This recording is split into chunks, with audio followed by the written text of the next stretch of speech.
Alors pour l'élément 5, on part de deux suites adjacentes, donc telles que UN croissante, Vn décroissante et la différence tend vers 0. On pose Wn égale à Vn moins Un. Voilà. On montre que Wn est décroissante parce qu'on a ceci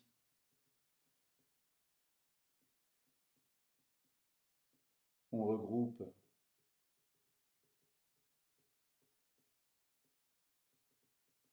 voilà.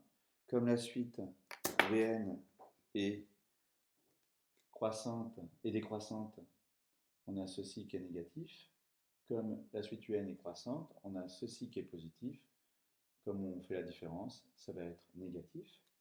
Donc, Wn est décroissante. Une fois qu'on a que Wn est décroissante, et que Wn tend vers 0, on a, quel que soit n, p appartenant à grand N, on a u de n plus p inférieur à égal à u de n, par passage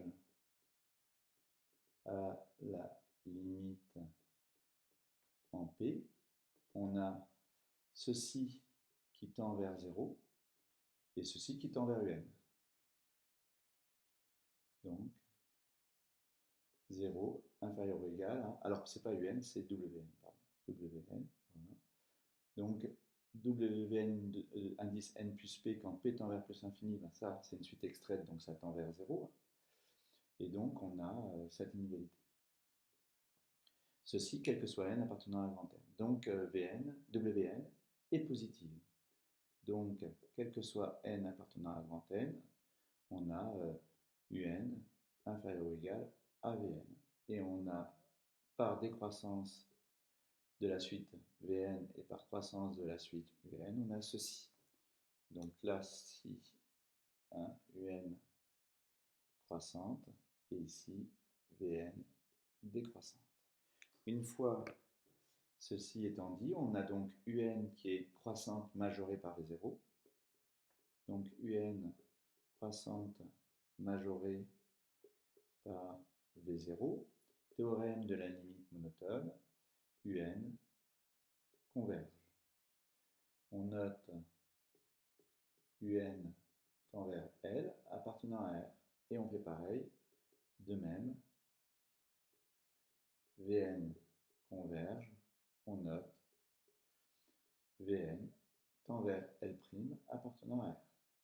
Wn à ce moment-là qui est égal à Vn moins Un tend vers L' moins L. Or, unicité de la limite, par unicité de